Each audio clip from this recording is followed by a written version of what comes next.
Welcome to the Riders Lounge. I'm Mark Fawcett, and today I have the great pleasure of having with me my old friend, great-grandfather of Canadian snowboarding, Ken Achenbach, and his new, the Pro Standard push-button quick release for step-on bindings.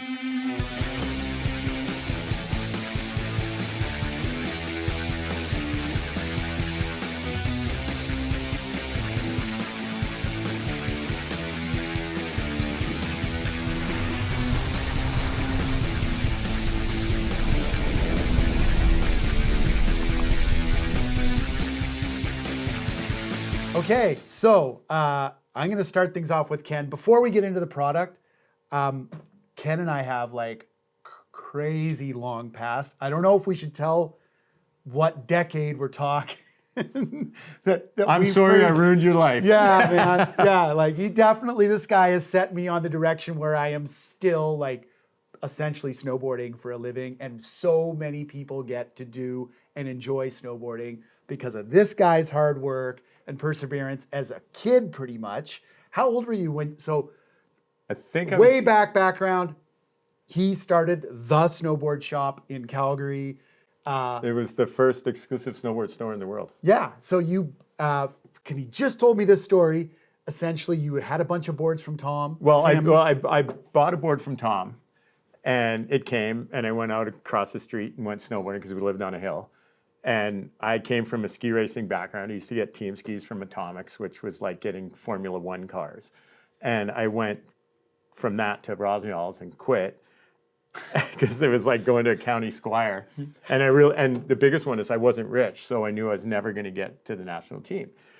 And then I buy this snowboard from Tom, and I go across the street, and seriously, it was the most fun thing ever. Like 2 runs in, like, sometimes I almost call bullshit on Jake and Tom saying they never saw what snowboarding was going to turn into, because I'm not kidding. 2 runs in, I was like, this is going to be the biggest, most fun thing ever. Totally agree.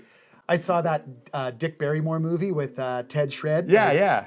And like, I watched him like just nuking through the POW, and I'm like, I want to do that the rest of my life. Yeah. But it's just like, I remember a conversation I had with a friend of mine when I was riding Vert BMX, and we're I'm standing on the platform. He's like, what do you think the year 2000 is going to be like? And I'm like, oh, it's going to be amazing. Surfing and skateboarding and snowboarding and BMX are going to be on TV. The athletes are going to make $1 million. There's going to be huge events. Oh, it's my turn to drop in. Okay. And totally forgot about it. And then in 2000, I'm at Mike Wigley's for the Millennium. And the very first thing I heard in the 21st century was, we'll be right back with more Vert skateboarding after Vert BMX. And it was like, oh my God. I woke up in the future, and like it was crazy. Like I'd completely forgotten that conversation from 1982 till that second, and it was like, oh my God! Like, and then I think about it, and it's like you and me and everybody, and Jake and Tom and Chuck and Mike and Pete and everybody. And skateboarding and BMX people, we all wanted this future, and we all did whatever we had to do to make it happen. So I get this snowboard, I go down a hill, I see the future. And I come back and, single parent family. Mom, can I borrow your credit card to buy a snowboard? No problem. Mom, can I borrow your credit card to buy 6 snowboards? Sure. So I buy 6 snowboards. They come thinking I'll sell them to other stores. Nobody wanted them. I'm like, oh man, guess I got to sell these myself. Hey Mom, can I turn the basement into the snowboard shop? And she's like, sure. And, it just kind of went from there. And yeah, and then I was at the Worlds in '83. The first one, and I'm talking to Lance and Steve Caballero and Billy Ruff, and they're like, you sell just snowboards? And I'm like, yeah. And they're like, why don't you sell skateboards? I'm like, I don't really know anybody. Well, you know us. So we started selling skateboards, and that was right when it took off. And all the money we made on skateboarding, I put into snowboarding like a fool, but it worked. Well, I'd have to say, so our history is, I grew up in Eastern Canada, like middle of nowhere, New Brunswick. I mean, super blue collar. No one like the skateboard world and skateboard, snowboard lifestyle or culture, like further away from that than you could ever imagine. But anyway, some of us, like, we got our eyeballs on it. We're like, we got to get in on this. And this was like the classic, like 1985, 86 sort of era. And only a handful of shops had proper pro decks and trucks and wheels Yeah, like in Sessions, all of Canada. like Sessions in the States and then us in Canada. That And was, back in the day, it was kind of hard, tricky to get stuff from the States into where Yeah. we were. So, like, one of the kids selling hash at my junior high was like, he's like, oh yeah, man, look at this skateboard. Yeah, I got it from the snowboard shop, you know. And he was like in grade 9, and he looked like he was 40. And hash is mean drug. yeah. Anyway, my friends, all of us, we were like, we call the snowboard shop. You call them up, and we would talk to you. And I still remember his address. That was the funniest part. It was just like, yeah, it was cool. And then, when I was doing this and Mark sent me union prototypes, I'll fully admit I got kind of emotional that 40 years later, Mark is sending me stuff. And it's just like, damn, this is awesome. So awesome. Like, And there was a note. I was actually, when you called me to do this, I was back visiting my mother in New Brunswick, and we were going through old stuff. And she found an old snowboard shop receipt with a little note attached to it. I think it was for my crazy banana. And it's like, yeah, I hope you sorry rip about on that. this thing or something. No, that board was sick for a little while. for that 1 week. Yeah. Anyway, and then you go on and you end up with a shop in Whistler, and you end up owning a cat ski operation in Whistler. Yeah, that was crazy. And of course, Camp of Champions, and I just always figured that, part of our, I don't know, thing in life is to help other people get what their dreams are. And it's like, for me, I always felt like I should be having, because I'm so lucky with everything I've done. Like, first store in the world, the best camp in the world, this crazy cat skiing place. And it's like, it's kind of our job to create a really long coattail for everybody to ride on. And so I've just been lucky to make this crazy long coattail for everyone to ride on, and hopefully they make long coattails, and then we all end up having the life we dreamed of. And it's possible. I'm down. You can do it. I'm down, dude. Thank you. My pleasure. So thank you. All right, the And that real was the reason, background. lots of reasons he came to Nelson. He drove overnight from Whistler to Nelson. But I'm getting old. I had to stop. a big mission. Anyway, came here so we can talk about your newest product, and you have another product. The twin tip was my real one. You've been involved in All of these. several products you've been involved with, but with the Pro Standard, your my mouth mount. your There mouth should be one mount. here somewhere. Morrison, throw us a mouth mount. So Your first product. my first Pro Standard product was a grill mount, which was, I was in Bali and surfing, and we used to get hooked up with GoPro from camp, and so I had all the mounts, and I had this giant Pelican case full of shit, for lack of a better description, for the world's smallest camera. And I was like, man, there's got to be something that I can make that I don't need all this stuff. And so I came out with this, and it's a heat moldable mouth mount, so you can put it in your mouth, you can grab it, so you can paddle your bodyboard or whatever, you can mountain bike with it, and it's designed to hook on things, be a tripod, be a hand grip, be a shoe. Basically, it replaced 90% of the mounts that you needed for a GoPro, and it was heat moldable, so it actually worked for concussion protection too. Oh, cool. Which saved my bacon Awesome. a couple years ago, because I went head first, as fast as I could possibly go. That moment when you just unweight to do a frontside slash? I hit a curb underneath and just went straight into the wall, and I don't wear a helmet. And luckily I had this and just walked away with nothing. It was unreal. So yeah, it'll performance enhancing. There we go. But yeah, so that was that. And then just from riding every day in the winter and riding step-ons from before they came out to now. And if anybody's wondering about, things wearing out, I've got the same pair of bindings from 10 years ago. Yeah. I haven't changed a single thing on them. That's funny. And it's funny because for 9 years I was like, this binding is perfect. It actually kind of pissed me off, because everything I've ever had snowboarding, I've always been able to figure out a way to make it better, like boots, bindings, whatever. And this thing, I'm like 9 years, it's like, dude, they're perfect. They're perfect. And then last winter I started riding pull ejects, because I was sick of coming in hot into the lift line and putting my head down where people's poles were, or coming in hot and almost clipping, like the rope standards. Yeah. So I started making the pull-up one so I could just, hit it as I'm going along. And it's really funny because now that this is out and I'm getting emails from people that have bought them, like it almost makes you cry seeing some of these emails from people going, oh man, like I've got nerve damage or hip damage or I'm a war vet and blah, blah, blah. And it's like, I'll fully admit, I thought it up because I'm lazy. Like I didn't think of any ulterior anything, right? Like I just wanted to be out quick and keep going. Yeah.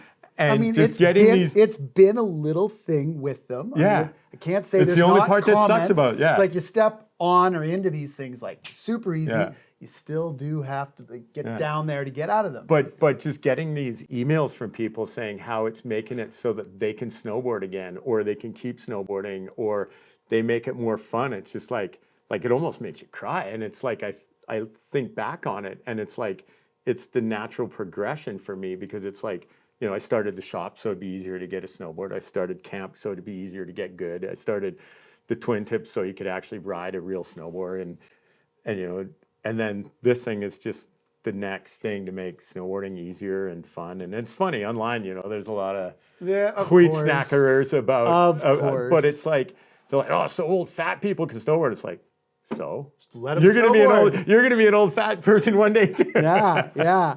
But it just makes it so much easier. Adding to that, I coach, people may or may not know this, I coach the Canadian Paralympic snowboard team, and I got people with different disabilities, I got a bunch of amputees, and the binding issue is huge for them. So you're too amped to have it? So I have a guy with double amputee, and he is too amped. Bad jokes are free all day long, just so you know. And so this, I mean, he already, as soon as he saw this, because you've had this out as an online presence for probably a month now or so. Month and a half. And he's like, Fawcett, like, can we get these? Like, I need these so bad. And I couldn't agree more. I think like a lot of people are going to enjoy snowboarding, be able to go snowboarding, etc. Well, if you can get rid of, it's like e-bikes. If you can get rid of something that sucks, it's not something that sucks anymore. Yeah, I hear you. We could go on for e-bikes forever because we all rock them here. I didn't mean to hit my mic. 16-kilometer steep grade climbs around here, like. As I laugh with Tippy, how can you not like a bike that you can ride uphill with one hand and tell jokes? Yeah, there you go. But I mean, this was Jake's. I don't know if you spoke to Jake about Step On, but like that was his whole mandate. I think personally, that was his mandate. Was like guys, come on. Like I know we didn't do well with it the first time around. I look at this as we got to be able to just like step in and go. I look at this as Jake's last gift to snowboarding because he's the only guy that had enough of a. Like, I don't give a shit what anybody thinks. This is my company. I have the money and we're going to do it. And I don't care what anybody says. And it's, it's kind of funny, going back to that online hate of them. It's like, it's kind of the fun part about snowboarding is it was always trying to make something better. And, you'd always see something that sucks and try to fix it. And it's like, okay, you still want to ride your 1986 bindings? You can go right ahead. Yeah, I know. I'll wait for you at the bottom. I hear you. But anyway, like this is going to help even more people and there's people that have like, it's an accessibility issue. Yeah. Snowboarding for a lot of people is getting in and getting out. Yeah. And I can tell you a lot of people switched back to skiing that I know once the skis sort of caught up. Once they turned into skinny snowboards? Yeah, once they turned into skinny snowboards, they switched back. It's like, oh, it's just so much easier to deal with. I don't have to sit down, all that sort of stuff, bending over all the time. Actually, you don't have to sit down when you buckle in. I know. It was the first thing we taught at camp. I know, but people still do it. I know. But yeah. It's funny. I go out of my way when I see someone learning and they're sitting down. It's like, hey man, let me show you. Let me show you how you do this so you can look like a real snowboarder and not a learner. But it was pretty cool. Like, our whole history of liking what you like makes you like something, even if it's not the best thing ever, just because it's what your brain says you like. But being in China at the indoor snow place and seeing one skier for 25 snowboarders and 75% of them were on step-ons. And it was like, I asked them, it's like, why are you learning to snowboard? Why aren't you learning to ski? And they're like, because snowboarding's cool. It's like, yeah, it is. And it was just like, you know, they didn't have any of that 40 years of history that we have with different bindings. They just wanted this, and it was pretty cool. Like, and this was just like a couple of weeks ago. Like 2 weeks ago. Yeah. And it was amazing. Like, I love still it. can't believe that we have our product.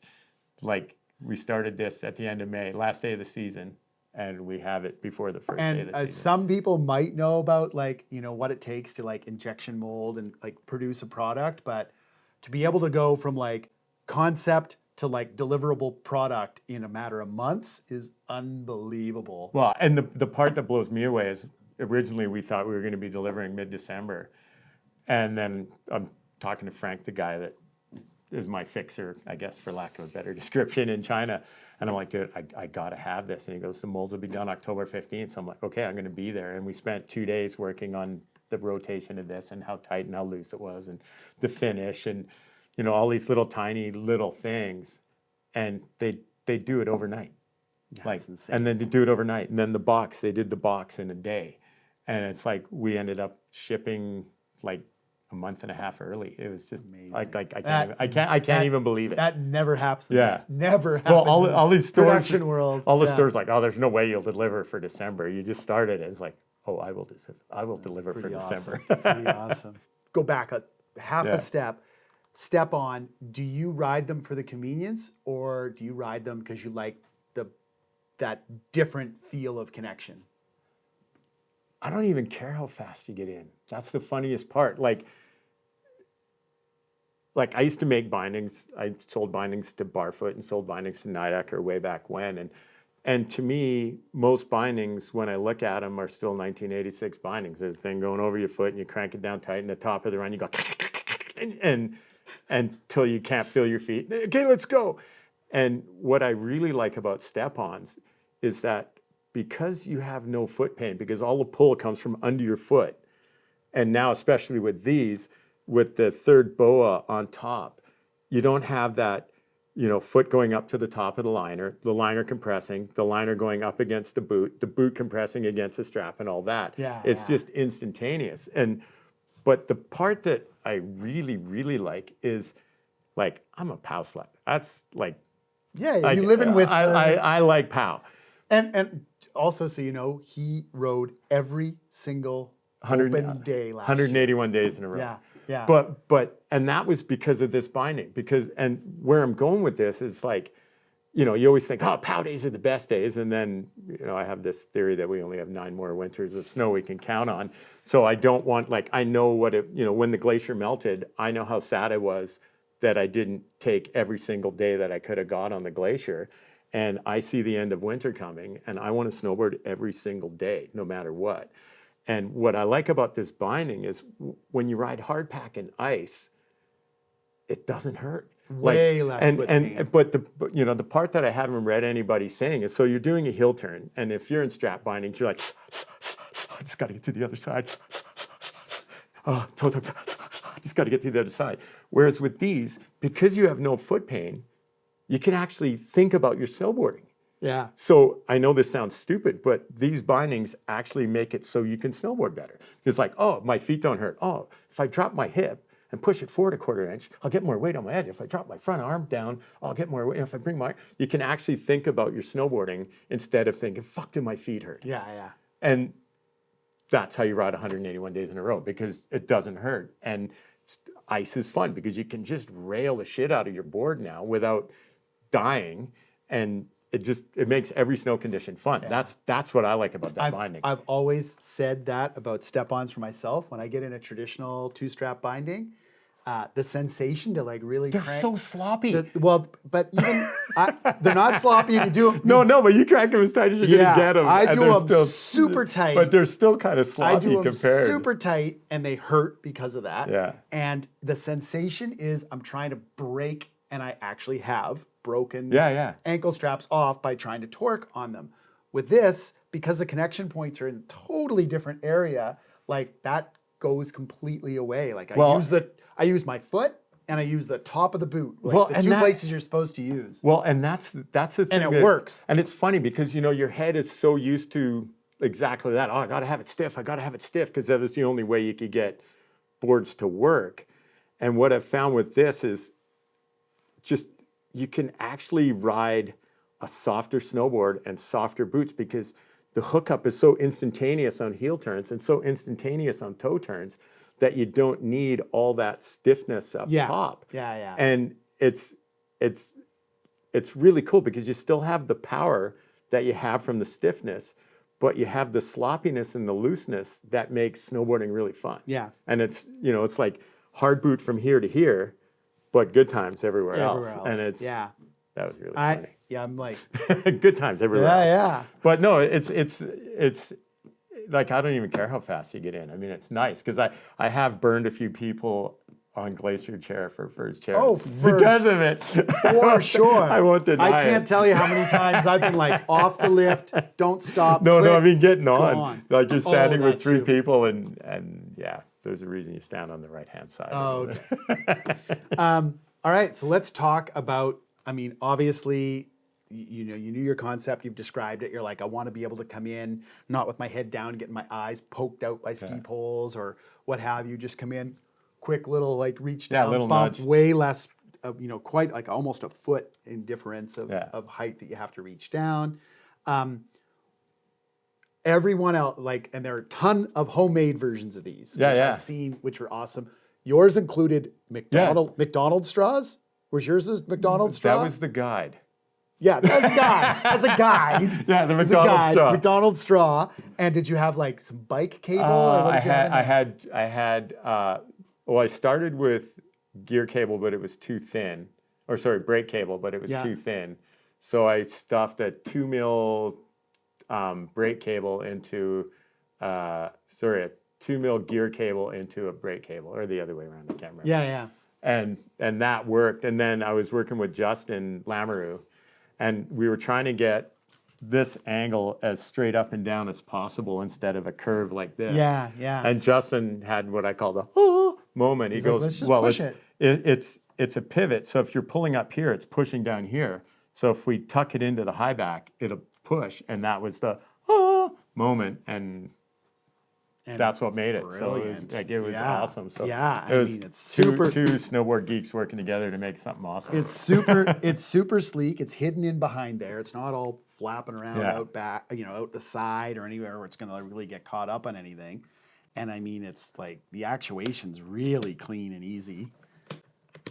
It stays down like and it it's stays like down like the it's regular supposed lever. to, like the regular lever. So you tap it once, and provided the spring's working okay. Well, the thing that I really like about the push one compared to my pull one is I don't have to time it anymore. Oh, you push it and you come out when you want. Like you can just do that. Yeah. And then go whenever you want. So it's not like you got to time the pull perfectly. Exactly. Yeah. And so that was, I mean, you know, it was funny. Like once Justin said it, we were both just like, yeah, that's brilliant. Oh, that's it. And unfortunately, we were halfway through our patent, so we had to file for another patent. Oh, of course. Yeah, of course. We're at 4 now. So yeah. But and then I know because I actually had to send you. Yeah. I had the only set of like Union high backs like in the universe. Well, at least North America in or Christendom, something like that. In Christendom. And and he called and he's like, dude, would you happen to have? And I'm like, yeah. And so I sent him. And it changed this whole guide because if you look at it, you can see there's little holes there, and the Union high back has a bit more woo. Yeah. And so we had to get it out more this way so that it'd get a clean run on the Unions. And it gave us enough room to put the zap strap holes. Yeah. So depending, like the Burton backcountry ones don't have as much meat in the high back there for the sticker. And with the Bond enhancer, and it shouldn't come off. It shouldn't. That stuff's like the stuff's insane. Like with yeah. our under visor mount, I hung 45 pounds off it. Yeah. And like it's not coming off. Yeah. But I mean, you know, the classic backcountry, I still laugh about my brother ripping his binding off at the top of Teepee Town, and you could hear a swear word echo across the mountains. So it's like, I don't ever want to be the guy that ruins, it's like, So there's 2 slots for zap straps if it for ever whatever. Did, your binding's still going to function. Yeah. You know, but it's like, yes, you want it. You want to keep it. You want it perfect. You don't want it. I've had enough years of shit breaking. Yeah. I don't want to be that guy. So it works with all step-on bindings at the moment that's out there. Yeah, every size you can lower this up and down. And that. And that. the guide. You basically, it like kids bindings all the way to XLs. I love it. I love it. It's such a sleek little, cool little setup.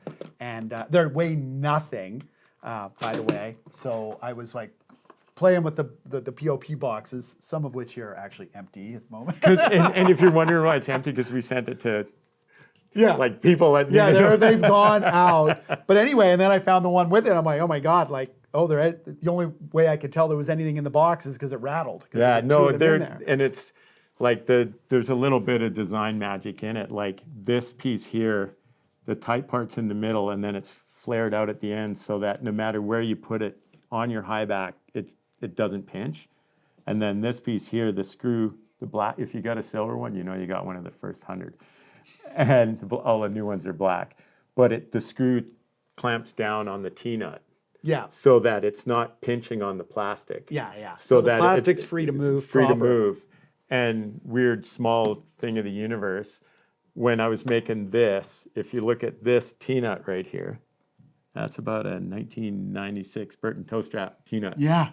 And I phoned Jake, the joy of being me, the old guy, like my cool buddy. Hey, Jake, can I buy these T-nuts from you? He's like, what are you making? I'm like this. He goes, I'll just hook you up with our factory. So Jake, like Burton's factory, actually makes the metal part. That's and then I'm awesome. laughing about it with Rob Sprague at Burton. He's like, dude, that was me that hooked that up. So it's just like this total universe thing coming together. Love it. And the funniest part is the guy who, like, our factory is owned by a woman, which is kind of awesome. But the guy who makes all our stuff, how do you know when it's got perfect jump? Perfect woo, right? Yeah. The guy that makes our stuff is Mr. Woo. Oh. So our stuff has perfect woo. I love it. Can you just really quick? Let's just pull one out of the box and see. All right, this one's got one in. That one's got one in it. So right binding. Okay. So the thing with this is, so we make a right, a left, or sorry, a right, a pair, and a left. Right, left, and a full pair. Yeah. So you do not want to put it on your front foot if you're riding in a ski resort, because you'll bump this on the top of the chair and your board will fall off, or someone will bump it. Someone will bump something. No matter what, you don't want it on your front foot. So we make a left if you're goofy foot and a right if you're regular foot, and you just put it on your binding, and then we make a pair for backcountry riding. Yeah. Because that was sort of the other sort of reason that we came up with this, is that I think everybody's had that one time where they're just like, oh man. Not everyone. No, but not everyone. But people that have done ridden deep snow in the trees, we've had that moment where I'm like, oh God, that could have gone really differently. Well, and it's funny. It's like you always think it's tree wells and stuff, but it's like last year, the classic 100-centimeter Whistler Day, and then there's it's amazing, and then there's a 3-inch line where after that it's just the worst thing ever. Yeah. And we rolled into my favorite trees, and just as it was too far to hike back up, it turned into crap. And the snow was 100 centimeters deep, and you basically went straight till you crashed into something or fell over. And you'd fall in these just weirdest positions, and just being able to just give it a little tap to get out was you think about it being tree wells, but it was actually just weird, contorted falling thing. It was amazing, and that was when it was for me. It was like, oh yeah, I got to do this for sure. And the push is even easier than pull. And then once we switched the push, it's if you're hanging upside down in a tree well, you're kind of freaking out. You should stay calm. It'll save your life. But you're trying to reach for your ankle or whatever, and if you can just go and hit it, because you're hanging, your foot will come out. Yeah. And so, as Doug and Bob say, are two guys at Wiggly, it'll save your life. So I'm waiting for that first email. That'll make me cry for sure. Dude, you saved my life. So in the box, you get the push button quick release. So you take this lever and replace. So you take the stock Burton lever off, keep the screw, hold your finger behind it, screw it back on, and then basically line this up so that it drops down and you don't block it. And that's it. It takes a minute and a half. Sick. And then there's a bond enhancer and stickers. from Beaver Wax, the drink tickets, Pro Standard. Look like you're sponsored. The drink tickets. Yeah. Oh, is that your daughter's band? Yeah, they're Sick. awesome. They're so good. So it's like if we're making stickers and we're sending stuff out, Yeah. it's a modern world, man. You got to promote music however you can. And then a card that tells you how to put it on and not to use it on the lift on your front foot. And then just our other stuff we make and a QR code for the drink tickets so you can get free merch from them. Sick. And zap straps, and here's the bond enhancer. You just basically wipe it on the spot where you're going to put the sticky. And you don't have to, but I tell people if you've got a hairdryer, just heat the sticky up so it makes it even stickier, and hold it for 5 minutes and it'll never come off. Yeah. And that's it. Cool. Easy as pie. Or as Love they say it. in Hawaii, easy as poi. Love it.